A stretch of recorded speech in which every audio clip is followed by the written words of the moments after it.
हाय, अच्छा मैं दीपिका और आज मैं जा रही हूँ think like a monk book का रिव्यू देने। ओके, सो ये बुक 3 पार्ट में डिवाइडेड है। फर्स्ट पार्ट जो है वो है let go. Okay, second part है ग्रो और थर्ड पार्ट है ओके ये बुक कहते हैं कि हम लोग की लाइफ में हमेशा ना अपॉर्चुनिटीज और ऑब्स्टेकल्स दोनों आएंगे, पर हम लोग जब लाइफ में ग्रेटिट्यूड एक्सप्रेस करते हैं तो हम लोग लाइफ में ना ऑब्स्टेकल को कम फोकस करते हैं और इसके लिए हम लोग की लाइफ में अपॉर्चुनिटीज का डोर ओपन हो जाता है। तो हम लोग हमेशा ग्रेटिट्यूड एक्सप्रेस करना चाहिए। ओके, सो इसके रिलेटेड एक स्टोरी ऑथर ने बताया है। ब्रायन एक्टन एक याहू के कर्मचारी थे जो 11 इयर्स तक याहू के कंपनी में काम कर रहे थे। और उन्होंने ट्विटर और फेसबुक में अप्लाई जब किया था ही गॉट रिजेक्टेड। ओके, पर वो अपना मतलब वो सैड मोड में ना जाके वो खुद ग्रेटिट्यूड एक्सप्रेस किए कि एक्चुअली उन्हें अपॉर्चुनिटी मिला अच्छे लोग के साथ वर्क करने के लिए, इंटरेक्ट करने के लिए, और वो अपना टाइम यूज़ किए व्हाट्सएप में वर्क करने के लिए। तो 5 इयर्स लेटर फेसबुक जो होता है वो व्हाट्सएप खरीद लेते हैं उनसे, और वो भी $19 मिलियन में। ओके, सो ये है एक एग्जांपल की, रियल लाइफ एग्जांपल की कैसे एक पर्सन की लाइफ में ग्रेटिट्यूड वर्क किया है। और मॉन्की माइंड क्या होता है। और ओके, सो मॉन्की माइंड जो होता है वो डिस्ट्रैक्टेड होता है और वो हमेशा मतलब डिमांडिंग है और वो क्रिटिसाइज, कंप्लेन और कंपेयर करता है। पर मॉन्क माइंड जो होता है वो शांत होता है, पीसफुल होता है, वो डिसिप्लिन होता है और वो कंपैशनेट, केयरिंग और कोलैबोरेटिव टुवर्ड्स काम करता है। फिर हम लोग लाइफ में ना बहुत में डिस्टर्ब रहते हैं, थॉट में एंग्जाइटी ये सब होता है, और कभी हम लोग एंग्री हो जाते हैं। तो ये सब मोमेंट में ना, ये सब इमोशन में ना हम लोग मतलब अगर ब्रीथ को फोकस करें तो हम लोग लाइफ में ये सब सिचुएशन में इजीली नेविगेट हो सकते हैं। हाँ, क्योंकि ब्रीथ एक चीज़ है जो हम लोग जन्म से मृत्यु तक साथ में रहता है, और अगर हम लोग इसे मैनेज करना सीख जाते हैं तो हम लाइफ का बहुत इमोशंस बहुत ही स्मूथली हैंडल कर सकते हैं।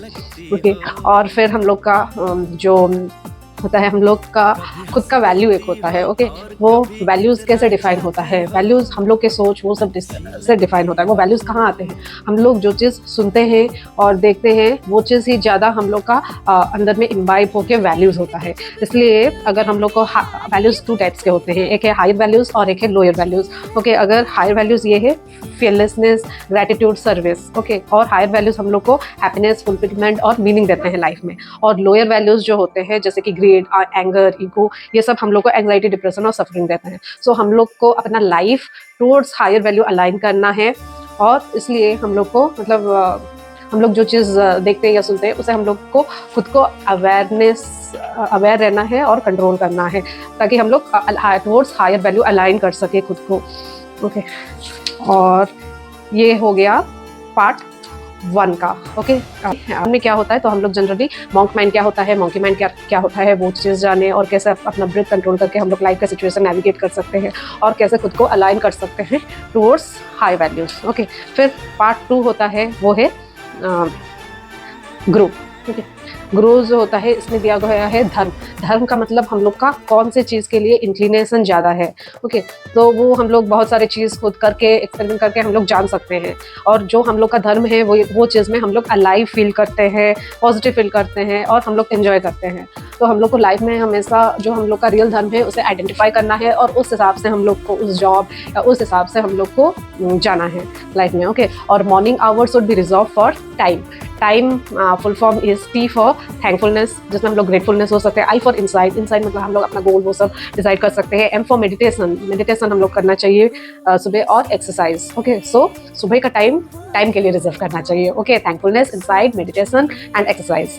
देन उसके बाद आता है कि लाइफ में हम लोग के अंदर ना दो टाइप का उल्फ होता है। Okay, so one is bad wolf and one is good wolf. Okay, bad wolf जो होता है वो रिप्रेजेंट करता है हम लोग का anger, envy, greed, fear, ego और सब बैड इमोशंस। और गुड उल्फ जो होता है वो है love, peace, compassion, kindness, positivity और सब पॉजिटिव इमोशंस। ओके, सो हर सिचुएशन में हम लोग जो उल्फ को फीड करना चाहते हैं वही चॉइस हम लोग लाइफ में करते हैं। और ये फीडिंग किसके ऊपर डिपेंड करता है, ये फीडिंग डिपेंड करता है हम लोग जो चीज़ हियर करते हैं और जो चीज़ हम लोग देखते हैं। तो देखना और हियरिंग हमेशा विद अवेयर और विद कंट्रोल करना चाहिए। ओके, वेदर आप टीवी देख रहे हैं या मोबाइल में कुछ वीडियोस देख रहे हैं, कुछ भी कंटेंट, हमेशा आप जो देख रहे हैं अवेयर होना चाहिए और कंट्रोल में करना चाहिए, ताकि आप आपके अंदर के गुड उल्फ को ला सके हमेशा लाइफ में।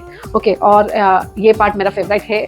ओके, फर्स्ट टाइम डिटैचमेंट मतलब मेरा भी कुछ मतलब गलत टाइप का थॉट था डिटैचमेंट को लेके। ओके, मुझे लगता था कि डिटैचमेंट मतलब कि वो अनकेयरिंग एटीट्यूड, मतलब वो दूसरों के साथ ज़्यादा अटैच नहीं, वैसा मैं फील कर रही थी। पर यहाँ डिटैचमेंट को जैसे डिफाइन किया गया है ना, वो मुझे काफ़ी अच्छा लगा। ओके, सो डिटैचमेंट के बारे में यहाँ है कि डिटैचमेंट मतलब कि हम लोग केयर और जॉय एक्सप्रेस करते हैं, जो चीज़ हम लोग को मिला है उसके लिए ग्रेटफुल, और जो चीज़ हम लोग के पास नहीं है या चला गया है उसके लिए भी ग्रेटफुल। वो जितना दिन हम लोग के पास था उसके लिए हम लोग जॉय एक्सप्रेस करते हैं। ओके, और डिटैचमेंट रिलेटेड एक स्टोरी है। एक दिन क्या हुआ था ना, ऑथर का एक फ्रेंड था, वो सडनली उसके लाइफ में जॉब चला गया, तो वो बहुत ही मतलब पैनिक मोड में आ गया और डिप्रेस हो गया। तो फिर ऑथर उन्हें समझाई कि देखो तुम्हारा वाइफ तो जॉब कर रहे हैं ना, तो इसका मतलब तुम पूरा रोड पे तो नहीं आओगे। हाँ, और फिर तुम्हें अभी टाइम मिला है, तुम अपने किड्स के साथ ज़्यादा टाइम बिता सकते हो, जो तुम्हें पहले बिताने के लिए नहीं मिलता।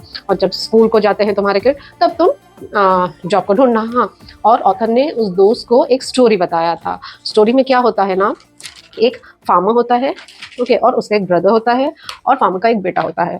सो एक फार्मर का एक हॉर्स था, वो हॉर्स एक दिन कहाँ चला गया, तो फार्मर के भाई ने बोला हाउ अनलकी, पर फार्मर ने बोला कि गुड और बैड गॉड नोस। हाँ, उसके बाद और कुछ दिनों के बाद फार्मर का घोड़ा रिटर्न आ गया और उसके साथ और एक घोड़ी आ गई। तो तब फार्मर के भाई ने बोला हाँ वाओ दैट्स अमेजिंग। तो तब फार्मर ने बोला कि गुड और बैड गॉड नोस। तो फिर क्या हुआ, एक दिन फार्मर के बेटे वो और एक घोड़ी को जब ट्रेन कर रहा था, तो वो गिर गया और उसका लेग का बोन टूट गया। तो फार्मर के ब्रदर ने बोला कि हाउ अनलकी। ओके, पर फार्मर ने बोला गुड और बैड गॉड नोस। उसके बाद क्या हुआ, वो जो जगह में रह रहे थे, वो जगह में सडनली वॉर डिक्लेयर हुआ। तो वॉर के लिए सब यंग बॉयज़ को बुलाया गया वॉर में लड़ने के लिए, पर फार्मर का बेटा का बोन टूट गया था, इसलिए उसे बुलाया नहीं गया। तो उसके भाई ने देख के बोला अच्छा न्यूज़ है, तुम्हारा बेटा तो नहीं जाएगा, गुड न्यूज़। तो फार्मर ने बोला गुड और बैड गॉड नोस। हाँ, उसके बाद क्या हुआ, और जब गया मतलब उसके बाद वॉर में सब मतलब लड़के जो गए थे यंग, वो सबका उन लोग का डेथ हो गया। हाँ, और फार्मर का बेटा नहीं गया था, इसलिए he was still alive. So moral of the story is that कि इसमें क्या होता है, फार्मर जो होता है वो सब चीज़ असर करता है अपने लाइफ में जो होता है, और जो चीज़ कंट्रोल में है वो उसके ऊपर फोकस करता है। सो हम लोग ना एक ऑब्जर्वर की तरह हम लोग देखना चाहिए सब सिचुएशन, और हम लोग जो चीज़ कंट्रोल कर सकते हैं उस चीज़ में एक्ट करना चाहिए। तो ये स्टोरी सुन के उनके दोस्त मोटिवेट हुए, और वो भी अपना लाइफ उस हिसाब से फोकस किए, वो अपने जॉब के लिए वरी ना होकर वो चीज़ को एक्सेप्ट किए, और फिर वो लैंड अप किए एक अच्छा जॉब पास में। ओके, और इसमें ऑथर एंटी एंजाइटी टेक्निक भी बोले हैं, जो कि 5 4 3 2 1 है। ओके, तो इसमें क्या होता है, हम लोग को जब एंजाइटी फील होता है तो हम लोग ये चीज़ कर सकते हैं, 5 थिंग्स हम लोग देख सकते हैं that we can see, then 4 things we should try to touch, then 3 things we should try to hear, then 2 things we should try to smell, and 1 thing we should try to taste. Okay, so ये खत्म होता है part 2, जो कि grow phase होता है। इसमें author ने हम लोग धर्म को कैसे रिकॉग्नाइज करेंगे वो चीज़ बोले, टाइम के बारे में बोले, मॉर्निंग आवर्स में टाइम फॉलो करना चाहिए, और 2 वुल्फ के बारे में बोले, और डिटैचमेंट के बारे में हम लोग को बोले। ओके, फिर this is the last part, give. Author बोलते हैं कि हम लोग जब किसी से थैंक्स रिसीव करते हैं तो हम लोग खुद को इतना बड़ा नहीं समझना चाहिए, बल्कि हम लोग समझना चाहिए कि हम लोग के पास कुछ नहीं था। Okay, nothing belong to us, और वो पर्सन का अच्छा ही है कि ही और she is able to notice the good qualities in us. Okay, और फिर लाइफ का जो पेन होता है उसे ऑथर सॉल्ट के साथ कंपेयर करते हैं। ओके, अगर हम लोग एक गिलास पानी में सॉल्ट लेते हैं तो हम लोग को सॉल्ट का टेस्ट थोड़ा ज़्यादा पता चलता है, पर अगर हम लोग एक रिवर में उतना सॉल्ट डाल दे और फिर वो पानी ले, तो उसमें ना सॉल्ट का टेस्ट इतना पता नहीं चलता। तो हम लोग का जो पेन होता है ना, हम लोग अगर लाइफ में और अदर पर्सन्स के वर्ल्ड देखते हैं ना, तब हम लोग को पता चलता है कि हम लोग का पेन तो कितना कम है कंपेयर टू अदर्स। और ऑथर एक ये चीज़ मुझे बहुत इंटरेस्टिंग लगा, ओके, कि ऑथर रोमांटिक रिलेशंस को किस बेसिस से चूज़ करना चाहिए उसके बारे में बोलते हैं। ओके, सो ऑथर बोलते हैं कि there are 5 types of attraction. एक है फिजिकल अट्रैक्शन, एक है मटेरियल अट्रैक्शन, एक है इंटेलेक्चुअल, एक है इमोशनल और एक स्पिरिचुअल। ओके, फिजिकल अट्रैक्शन जो होता है वो अपीयरेंस, वो कैसे लुक में डिपेंड करता है, और मटेरियल अट्रैक्शन जो होता है वो पावर और पोजीशन, वो कौन से पोजीशन में है उस हिसाब से वो मैटर करता है। और इंटेलेक्चुअल जो होता है वो कौन कितना चालाक है, थिंक और किसका कितना आइडियाज है उसके ऊपर डिपेंड करता है। और इमोशनल जो है वो है कौन किसका फीलिंग कैसे समझता है, अंडरस्टैंड करता है। और फिर स्पिरिचुअल जो है वो है इसका क्या वैल्यूज़ है और गोल्स है। सो ऑथर बोलते हैं कि जनरली लोग फिजिकल, मटेरियल और इंटेलेक्चुअल अट्रैक्शन बेसिस रिलेशनशिप बनाते हैं, पर डीपर रिलेशनशिप के लिए हम लोग को इमोशनल और स्पिरिचुअल अट्रैक्शन देखना चाहिए, क्योंकि ये ही दो चीज़ होते हैं जिसमें कंपैटिबिलिटी बेस होता है। ओके, और ऑथर बोलते हैं कि holding on to the wrong person causes more pain than letting them go। हम लोग अगर कोई रॉन्ग इंसान के साथ हम लोग होल्ड करके रह रहे हैं तो वो चीज़ हम लोग को ज़्यादा पेन देता है। हाँ, तो उसको छोड़ देने से जितना पेन होता है उससे ज़्यादा उसको अपने साथ रख के होता है। हाँ, और लाइफ का हाईएस्ट पर्पस है वो है टू सर्व अदर्स। और हम लोग जब किसको हेल्प करते हैं या कुछ करते हैं तो माइंड का प्लेजर सेंटर जो है वो एक्टिवेट होता है, और इसलिए हम लोग को टेंडेंसी टुवर्ड्स डिप्रेशन और एंग्जाइटी कम हो जाता है। और ब्रीथ जो है वो हम लोग का माइंड को कनेक्ट करता है। हाँ, और मेडिटेशन के थ्रू हम लोग ब्रीदिंग को कंट्रोल करते हैं और अपना लाइफ हम लोग टुवर्ड्स पीस ले जाते हैं। अगर हम लोग पीसफुली मेडिटेट करें तो केओस में भी हम लोग, लाइफ के केओस में भी हम लोग पीसफुल रह सकते हैं। ओके, लास्ट पार्ट गिव में ऑथर ग्रैटिट्यूड का इम्पोर्टेंस समझा रहे हैं और रोमांटिक रिलेशनशिप किस बेसिस से हम लोग चूज करना चाहिए। ओके, और लाइफ का हाईएस्ट पर्पस क्या है। तो overall I read this book 9 out of 10, और ये बुक हम लोग को लाइफ के बहुत सारे इंसाइट्स के बारे में सोचने से मजबूर कर देता है।